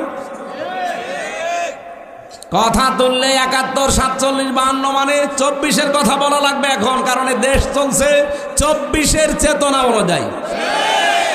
এটা মে মাসের আজকে 20 তারিখ, আর সামনে মাসের 11 দিন আছে, আর সামনে মাসের জুন মাসের 10 দিন, 21 দিন পরে জুলাই ঘোষণাপত্র বের হবে, 36শে জুলাই। তখন এমনি যে সংবিধান চলছে এটা বাতিল হয়ে যাবে, ওই সংবিধান থেকে দেশ চলবে। এখন যে চোপ্পমিয়া আছে, চোপ্পমিয়া অটোমেটিক বাতিল হয়ে যাবে, কারণ ওই সংবিধান থেকে তাকে রাষ্ট্রপতি বানানো, ওইটাই তখন থাকবে না। জুলাইয়ের চেতনা দেখে যে জুলাই ঘোষণাপত্র পাঠ হবে 10 তারিখে জুনে, ওইটা থেকে দেশ চলবে। চুপ্প শেষ। বাকি যারা এতদিন আশায় বুক বেঁধেছিল যা পা চট করে আসবে আর ফট করে ধরবো, এগুলোও শেষ। কারণ যে আশায় ছিলেন যে আর একটা নতুন দল গঠন করব, সে আব্দুল হামিদ ও শয়তান পালিয়েছে। কথা বলছে না কেন? আপনি যে থরে থরে সাজিয়ে চিন্তা ভাবনা করেছিলেন যে যাই হোক এ দেশের লোক তো আর এই ফ্যাসিস্ট, এই সন্ত্রাসী, এই স্বৈরাচারদের মানে না, কি করা যায়? নরমাল যারা হালকা পাতলা আছে তাদেরকে দিয়ে নতুন দল গঠন করে আবার এ দেশে চালিয়ে দেব, সেইটা আবার হইল না। এ আব্দুল হামিদ, এই অ্যাডভোকেট আব্দুল হামিদ রাষ্ট্রপতি, এর সভাপতি, আর ওইদিকে নারায়ণগঞ্জের সেলিনা হায়াত আইভি এর সেক্রেটারি। এই দিয়ে চেষ্টা চালাচ্ছিল সামনে যে এদেরকে 2 জনকে দিয়ে আমরা চেষ্টা করব যে দেশে আবার আওয়ামী লীগ যেন না, সেটা তো অলরেডি নিষিদ্ধ হয়ে গেছে। একজন পালিয়েছে আর একজন সেলি, এখন মার্ডার মামলার আসামি। সব ভোটিয়া স্বরাষ্ট্রমন্ত্রী আসাদুজ্জামান কামালের সাথে ওই সময় পুলিশের আইজিপি যে ছিল আব্দুল্লাহ মামুন, তার সাথে ভিডিও কি কি কথা হচ্ছে একেবারে দাঁড়িয়ে, সব এখন প্রমাণ হাতে নাতে। আপনি যাবেন কোথায়? আর বাকি 3 নাম্বার স্থলে ছিল সাবের হোসেন চৌধুরী, আর আরেকজন ছিল ওদিকে কক্সবাজারের। এই 2 জনকে দিয়ে মনে করেছিল 3 নাম্বার স্তরে এদেরকে দিয়ে সাজাবো, সেইটাও গুড়ে বালি। সে সাবের হোসেন চৌধুরীও নেই, আর এই কক্সবাজারে সে বাটা জাফরও এখন জেলে। তাহলে 1, 2, 3 স্তরে স্তরে সব শেষ। আপনি এখন যাবেন কোথায়? যাবেন কোথায় মানে জালেমরা যা করেছে তার পরিণতি ভোগ করা লাগবে না? এই জন্য আগামীতে কেউ যেন আবার এরকম জুলুম করেন না। নিজে যা করেন অপরাধ, আর একজন ভালো মানুষের উপরে ঘাড়ে দোষটা চাপিয়ে নিজে ভালো সাজছে। আপনি যার উপরে দোষ দিতে চান, আপনার বিবেকের কাছে প্রশ্ন করেন, আসলে কি সেই লোকটা অপরাধী? আপনি কার দিকে তাকিয়ে কথা বলেন? বলেন। সুস যদি ঝাঁঝরকে বলে, ঝাঁঝর যদি সুসকে বলে যে তোমার পেছনে দেখলাম একটা ফোঁটা করা আছে, এটা মেনে নেওয়া যায়? সুসের তো ফোঁটা কয়টা, আর ঝাঁঝরের? আপনারা যারা দোষ দেন আজ, আপনাদের ফোঁটা কয়টা আপনারা জানেন?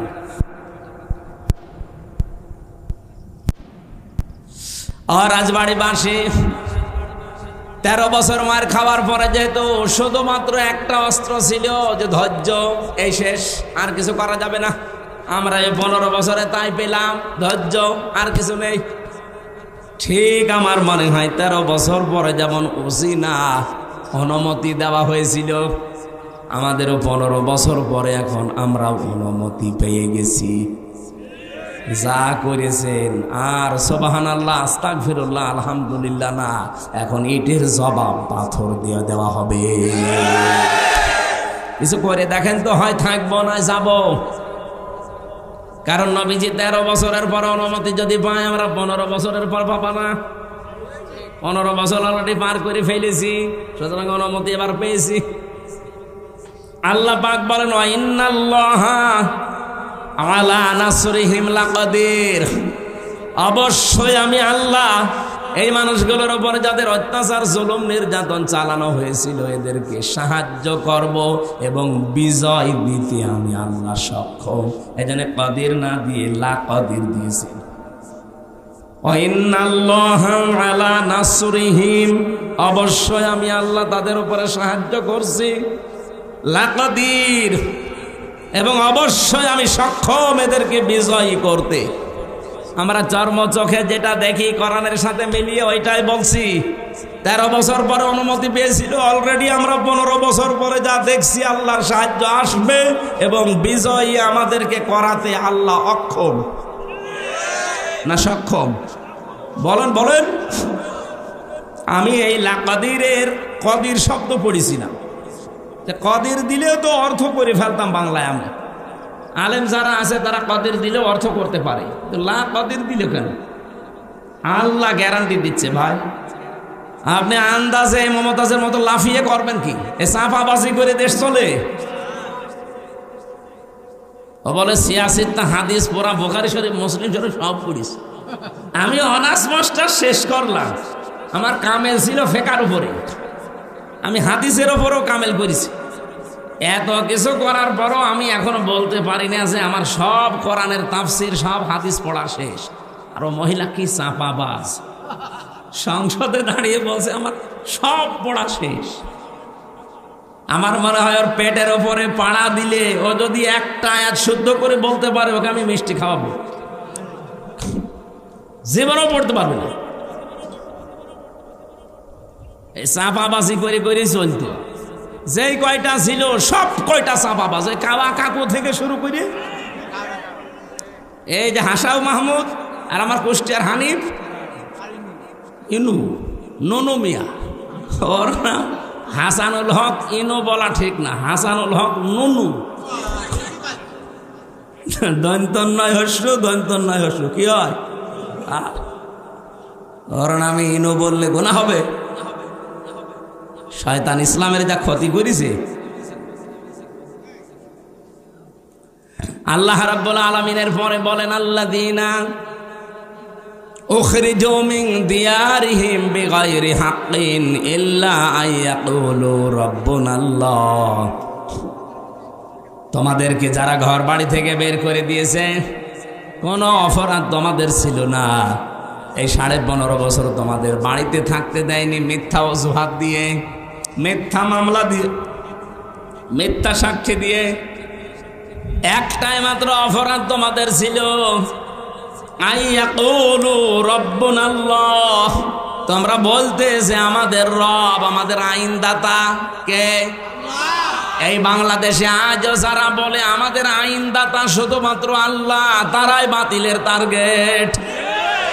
এদেশে ইসলামী দল অন ইসলামী দল কত আছে, সবাই জালেমদের কাছে, সবাই রাম আর বামদের কাছে, সবাই দাদা বাবুদের কাছে। কালার না, কালার শুধু তারা যারা বলে রব্বুনাল্লাহ, আমাদের রব আল্লাহ। আই কি এত ব্যাখ্যা করা লাগবে? রব্বুনাল্লাহ বললেন, আমার রব আল্লাহ কি? রবের 5টা অর্থ হয়। রব মানে সৃষ্টিকর্তা, রব মানে আইনদাতা, রব মানে মাবুদ, ইবাদত পাওয়ার যোগ্য, রব মানে অভিভাবক, রব মানে উকিল। বলেন তো এই বাংলাদেশে আজ যারা বলে আমরা আল্লাহর আইন ছাড়া কারো আইন চাই না, তারা এই দেশে অনেকের কাছে শত্রু। ভালো মানুষ নামাজ রোজা পড়ে, তারপরও শত্রুতা করে যে তুমি আল্লাহর আইন চাও, এ কথা বলো কোন কারণে? কোন মানুষ যদি মনে প্রাণে নামাজ পড়ে, রোজা রাখে, পর্দা করে, কিন্তু এ দেশ আল্লাহর আইন দিয়ে চলুক, পরিবার, সমাজ, রাষ্ট্র চাই না, আপনি লিখে নিতে পারেন লোকটা মুনাফিক। এখানে নেই? কারা কারা এরকম মনে আছেন যে আল্লাহর আইন দরকার নেই, আমি তো নামাজ পড়ি, রোজা রাখি, আমার বউ পর্দায় থাকে, কিন্তু আল্লাহর আইন দিয়ে একেবারে ইউনিয়ন থেকে সংসদ চলবে আমি চাই না? কারা বলেন তো, হাত তোলেন। একটাও নেই। অথচ আপনি বাস্তবে জায়গা মতো যে কিন্তু অস্বীকার করে বসেন। বলেন আপনার এই কথা দিয়ে, আপনার রায় দিয়ে, সমর্থন দিয়েই তো চলবে যে আল্লাহর আইন মতো ইউনিয়ন চলবে, উপজেলা চলবে, পৌরসভা চলবে, সংসদ ভবন চলবে, মন্ত্রণালয় চলবে, সেক্রেটারিয়েট চলবে। এগুলো আল্লাহর আইন মতো চালালে অস্কর রব্বাকা না না। সূরা আহজাবের ভেতরে আয়াতটা আছে, আমার আয়াতটা সিরিয়াল মনে আসছে না, 35 নাম্বার এই আয়াতটা, 34 নাম্বার আয়াত। রব্বুল আলামিন বলেন, অজকর মা ইউতলা ফি বাইতিল্লাহি হিকমাতুন, হিকমতপূর্ণ কথাগুলো ঘরের ভেতরে তেলাওয়াত করবে যারা। হিকমতপূর্ণ কথা এই পৃথিবীতে সবচাইতে হিকমতপূর্ণ কথা হতে পারে কার? আল্লাহর চাইতে হিকমতে কথা বলা কেউ আছে দুনিয়ায়? আল্লাহর যত কথা হিকমতপূর্ণ, আর সব কথা আল্লাহ কোরআনে দিয়েছেন। কি এত হিকমতের সহিত কথাগুলো সাজিয়েছেন, এত সূক্ষ্মভাবে। আপনি একটা আয়াত নিয়ে চিন্তা ভাবনা করে যদি পড়ে থাকেন, একটা আয়াতে আপনাকে জান্নাতে নিয়ে চলে যাবে। আল্লাহ বলেন, যত রকমের ঘর আছে, ফি বুয়ুতিন, যত রকমের ঘর আছে, সব ঘরের ভেতরে আমি আল্লাহর মা ইউতলা আলাইকুম, তাদের উপরে তারা যেন তেলাওয়াত করে আমি আল্লাহর আয়াতগুলো। ফি আয়াতিল্লাহ, তাদের ঘর বলতে এখানে শুধু যে ঘরে থাকি এই ঘর না। তাফসিরে আমি 8টা ঘরের নাম পেয়েছি।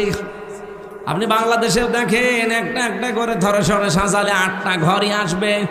নিচের ঘর, ইউনিয়নের যে ঘর আছে, যেখানে তো ইউনিয়নবাসী তাদের কথাবার্তা নিয়ে সেখানে উপস্থাপন করে। ইউনিয়ন পরিষদের ঘর আছে না?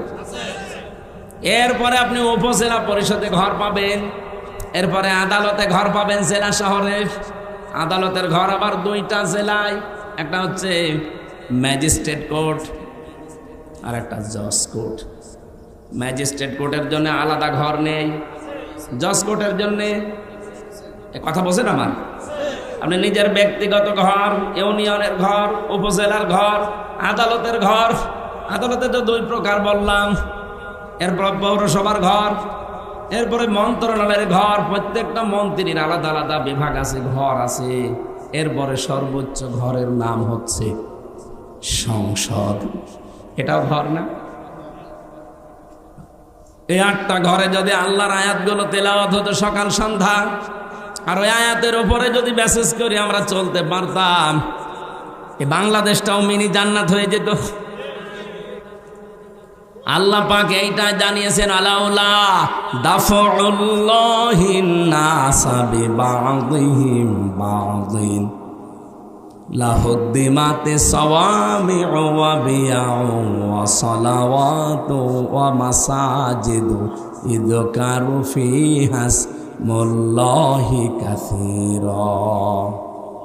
এখানে বাংলা অর্থ শুনলে আপনি মনে করবেন আয়াত ভুল, আমিও মনে করেছিলাম, কিন্তু স্পেশাল কিছু অর্থ এখান থেকে বের করা লাগবে। ওয়ালাউলা দাফউল্লাহ, আল্লাহ যদি নিজে দাফা না করতেন, দাফা মানে প্রতিহত করা, ধ্বংস করা না, প্রতিহত করা বাধার সৃষ্টি করা অথবা প্রতিবন্ধকতা সৃষ্টি করা, এরকম অর্থ হয় দাফা লাহুদ্দিমাতের। তাহলে ধ্বংস হয়ে যেত, শেষ হয়ে যেত, আল্লাহ যদি নিজে এটাকে প্রতিহত না করতেন। আল্লাহ যদি ভালো দিয়ে মন্দকে চাপা না দিতেন অথবা ভালো দিয়ে মন্দের উপরে বিজয় না করতেন। এক নম্বরের নাম দিয়েছিল মানুষের ভেতরে একে অন্যের দ্বারা যদি আমার আল্লাহ দাফা করে না রাখতেন, দমন করে না রাখতেন, নিচু করে না রাখতেন, দাবিয়ে না রাখতেন, কি হতো জানো? লাহুদ্দিমাতিস সাওয়ামিউ, সওমায়ের বহুবচন সাওয়ামি। এটা সংসার বিরাগী যারা এই বাংলাদেশে লালনের ফকিরের মাজারে যারা থাকে, চট্টগ্রামের মাছ ভান্ডারের মাজারে যারা পড়ে আছে, আটরশির মাজারে যারা পড়ে আছে, মাজার কেন্দ্রিক জীবন যাপন যাদের, এরা আমরা মনে করি এরা সংসার বিরাগী, সংসার ত্যাগী। আল্লাহ বলেন এরা যেভাবে আল্লাহকে ডাকাডাকি করে, হ্যাঁ ওদের পদ্ধতি ভুল হতে পারে, ডাকে তো ওরা যেখানে বসে বসে ডাকে, আপনি লালনের মাজারে যান, যখন ওদের অনুষ্ঠান চলে, চুল একবার সামনে যায় একবার পেছনে যায়, কি জিকির! যদিও আল্লাহর নামের সাথে অন্য কাউকে ডেকে তারা শিরিক করে ফেলে, কিন্তু জিকির তো করছে। যার জিকির করুক, জিকির তো করছে সওয়াবের নিয়তেই, ভালোর নিয়তেই।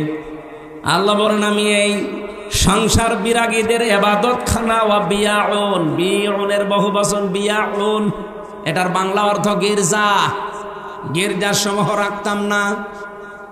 সালাওয়াতুন, খ্রিস্টানদের যে সমস্ত উপাসনালয় আছে ওই সমস্তগুলো রাখতাম না। মাসাজিদু, আল্লাহর ঘর, মসজিদের বহুবচন মসজিদ, মাসাজিদ, মসজিদও থাকতো না।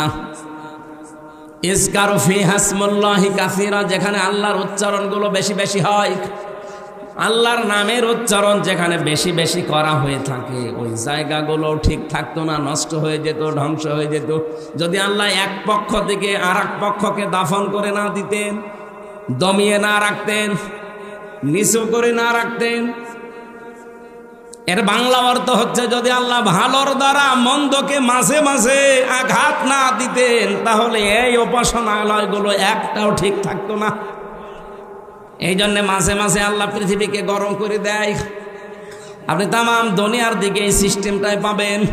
ওয়ালা ইয়ানসুরান্নাল্লাহু মা ইয়ানসুরু, লামে তাকিদ নুনে সাকিলা, দুইটা গ্যারান্টি আছে আয়াতে। এই পৃথিবীতে কেউ যদি আল্লাহ পাককে সাহায্য করে, মাস্ট বি সে যেন নিজেকে সাহায্য করলো। মাইয়াংসুরহু, এহুর মারজা, তার নিজের দিকে। কেউ যদি আল্লাহকে সাহায্য করে সে যেন নিজেকে সাহায্য করলো। প্রশ্ন আসতে পারে আল্লাহকে পাবো কোথায়?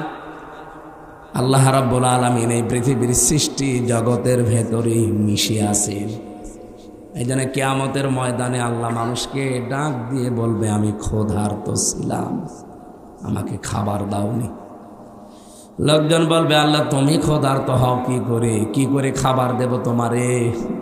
রব্বুল আলামিন বলেন গরিব মানুষ তোমার পাশে গিয়ে খাবার চেয়েছিল, ক্ষুধার্ত, তাকে যদি খাবার দিতে ওটা আমাকেই দেওয়া হতো।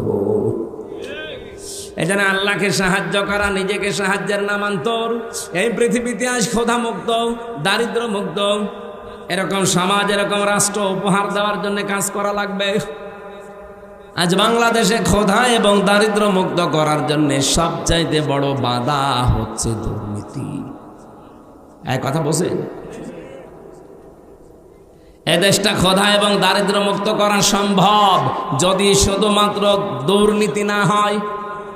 আপনি একটু ভাবতে, একটা শুধু পয়েন্ট বলছি, একটু ভাবতে পারেন। আমি বঙ্গবন্ধু টানেল দিয়ে আসছিলাম, 100 বছরের জন্য টানেলটা বানানো চট্টগ্রামে, মাটির নিচে, পানির নিচ দিয়ে বানানো, সাগরের নিচে, ওর নিচ দিয়ে ওই উপরে হচ্ছে বাঁশখালী, আনোয়ারা থানা, ওদিকে কক্সবাজার চলে গেল, আর এদিকে চট্টগ্রাম এয়ারপোর্ট। আমি নিচ দিয়ে যাবার সময় দেখছিলাম 100 বছরের টার্গেট নিয়ে যেটা বানানো, অলরেডি 1.5 বছরের ভেতরে নিচ দিয়ে ফেটে পানি উঠতেছে। এর জন্য যত বাজেট হয়েছিল, সব টাকাগুলো যদি এই জায়গায় কাজে লাগাতো, 1.5 বছরে না, 100 বছরের ভেতরে পানি ওঠা সম্ভব ছিল না। এই যে পাবনার উপরে যে ব্রিজটা বানানো দেখেছেন না, পাকশির ব্রিজ, কি দেখেছেন? হার্ড, এটা কোন থানা? রাজবাড়ি, পাংশা। আর ওইটা হচ্ছে কুষ্টিয়া। আর ভেড়া মারার পাশে ওই যে খুকসা, কি পাংশা, পাকশি। ওটা 100 বছর টার্গেট নিয়ে বানানো ছিল ওই সেতুটা, ওই লোহার সেতু। মাঝে মাঝে ওর পাশে দাঁড়ালে আমার মনে হয় লোহা আছে কত। 100 বছরের টার্গেট নিয়ে বানানি, অলরেডি 100 বছর পার হয়ে গেছে, কিছুই হয়নি। তার মানে যেভাবে বানানোর দরকার, যা বাজেট ছিল, পুরাটা খরচ করে বানিয়েছিল, এই জন্য টিকে আছে জিনিসটা। আমি একটা গল্প শুনেছিলাম, আমার দাদার এক চাচাতো ভাই ছিল, মাথা খারাপ। ও আমার দাদার কাছে বলছে, ভাই আমি পাকশির ব্রিজ দেখতে গিয়েছিলাম, মনে হচ্ছে 100 কেজি লোহায় আছে। কত কেজি? তার মানে ও 100-র উপর আর গুনতে পারে না। এই জন্য বলছে যে ব্রিজ দেখে আসলাম, মনে হচ্ছে 100 কেজি লোহায় আছে। ওখানে 100 কেজি? তো একটা লোহায় তো 100 কেজি। কত হাজার হাজার মন লোহা দিয়ে বানানো, 100 বছর টার্গেট নিয়েছে, কিন্তু 100 পার হয়ে আমার মনে হয় আরো 100 বছর যাবে, কিছু হবে না। আর বঙ্গবন্ধু টানেল তার বলা যাচ্ছে না, টানেল হয়ে গেছে। 1.5 বছরে পানি ওঠা আরম্ভ হয়েছে, এখন রিপেয়ারিং করছে। এখন পদ্মা সেতু নিয়ে কাজটা ভালো হয়েছে। বরিশাল, খুলনা বিভাগ আর ঢাকার সাথে ভালো যোগাযোগ ব্যবস্থা হয়েছে। এখন সব রিপোর্ট পাওয়া যাচ্ছে, এই সেতুটা যে টাকা দিয়ে বানানো হয়েছে, ওই টাকা দিয়ে 4টা সেতু বানানো যায়। একটা সেতুর টাকা নাই শেষ, এখনো 3টা টেকুর সেতুর টাকা কই? সব আল্লাহর ওলিরা পাঠিয়েছে বিদেশে। এই জন্য 8 দিন হয়ে গেল জয়, সজীব অজেদ জয় অলরেডি আমেরিকার ভিসা নিয়ে, নাগরিকত্ব নিয়ে, ওর ফর্ম পর্যন্ত পূরণ করে এখন ওই দেশের নাগরিক। এই দেশে আর ওর না আসলেও চলবে। আমি মালয়েশিয়া ছিলাম কিছুদিন আগে, সিঙ্গাপুর। মালয়েশিয়াতে যে দোকানে গিয়েছিলাম, 4টা লোক কাজ করে এক দোকানে। এক লোক থাইল্যান্ডে বাড়ি, বাংলাদেশের যশোরের একজন আছে, পাকিস্তানের একজন, আর ভারতের 2 জন। এই লোকগুলো ওখানে কাজ করছে। প্রত্যেকে তার নিজের দেশ থেকে ভিসা পাসপোর্ট করে গেছে। আমাদের দেশ থেকে যে গেছে যশোর থেকে, তার 8.5 লাখ টাকা খরচ। মাসে ইনকাম তার 1.5 লাখ টাকা মাসে, মনে করেন 1.5 লাখ। ও আর একটু বেশি বলেছিল, আমি 1.5 লাখে ধরলাম। ওর পাশের চেয়ারে বসে বসে, যে দর্জির কাজ করে, কাপড় চোপড় সেলাই করে, ওর পাশে যে আছে সে, তার বাড়ি হচ্ছে পাকিস্তানে। তার খরচ হয়েছে 2,20,000 টাকা। তারও ইনকাম মাসে ওই 1.5 লাখ। এর পাশে দেখলাম 2 জন সেলাই করছে, তাদেরও মাসে 1.5 লাখ টাকা। তাদের খরচ হয়েছে 1,20,000। এর পাশে একজন থাইল্যান্ডের আছে, সেও কাজ করছে, তার খরচ হয়েছে আসতে 30,000 টাকা বাংলাদেশের টাকায়। পাশের রাষ্ট্র তো। 30,000 টাকা খরচ, ইনকাম হচ্ছে 1.5 লাখ। এই যে 5 জনের হিসাব বললাম, 5 জনেরই প্রতি মাসে এই দোকান থেকে ইনকাম, কাপড় চোপড় সেলাই করে 1.5 লাখ করে। কিন্তু খরচের তালিকা মিলান তো, 8.5 লাখ একজনের, 1,20,000 একজনের, 2,20,000 একজনের, 30,000 একজনের। খরচ তো প্রত্যেকের আকাশ পাতাল হয়ে গেছে, কিন্তু উপায় সমান। আমি জিজ্ঞাসা করলাম এই টাকাগুলো, এত টাকা লাগে, ভারত পাকিস্তান আমরা তো পাশাপাশি, থাইল্যান্ড সেটা দূরে আছে, ওটা মেনে নিলাম, ঠিক আছে, কিন্তু পাশাপাশি থাকতে আমাদের কোথায় 8.5 লাখ আর কোথায় 2,20,000, 1,20,000, এত কেন? আচ্ছা, আমাদের ওই 2,20,000, 1,20,000 হয়ে যায়, তো বাকি টাকা হাসিনার বোন রেহেনা নেয়, আর ওই যে দরবেশ, ওই দাড়িয়ালা দরবেশ সালমান এফ রহমান আর জয়, এই 3 জন মিলে আল্লাহর ওলিরা ভাগ পায়। শুধু মালয়েশিয়া 257টা দেশ আছে বিশ্বে, যত দেশে যত জায়গায় মানুষ, এই দেশ থেকে প্রায় 1 কোটির উপরে মানুষ থাকে, সব টাকা পয়সা একেবারে চোখ বন্ধ করে থাকলেও তাদের অ্যাকাউন্টে চলে যায়। বলেন সুবহানাল্লাহ। আপনি সুবহানাল্লাহ বলেন। আপনি চিন্তা করতে পারেন? এই জন্য বলছি দেশটা দাঁড়িয়ে যাবে, কোনো অসুবিধা নেই। এদেশের মানুষ মানুষ না, এটা মানব সম্পদ, শুধুমাত্র দুর্নীতি বন্ধ করা লাগবে। এই জন্য আল্লাহকে সাহায্য করা, এখন আল্লাহর আইনগুলো জমিনে কায়েম করার মাধ্যমে, যে আল্লাহর আইনে জমিনে কায়েম করার জন্য চেষ্টা চালাবে, সে যেন লিখে নেয় যে আমি নিজেকেই নিজে সাহায্য করছি। আলা ইয়ানসুরান্নাল্লাহু মা ইয়ানসুরুহু ইন্নাল্লাহা লাকাবিয়্যুন আজিজ। অবশ্যই আমি আল্লাহ লাকাবিয়্যুন আজিজ দিয়েছেন, কবিয়্যুন আজিজ দিলেও হয়ে যেত, মহাপরিক্রমশালী এবং শক্তিমান। আল্লাযীনা ইম্মাক্কান্নাহুম ফিল আরদি আকামুস সালাহ। বৃষ্টি জোরে চলছে নাকি?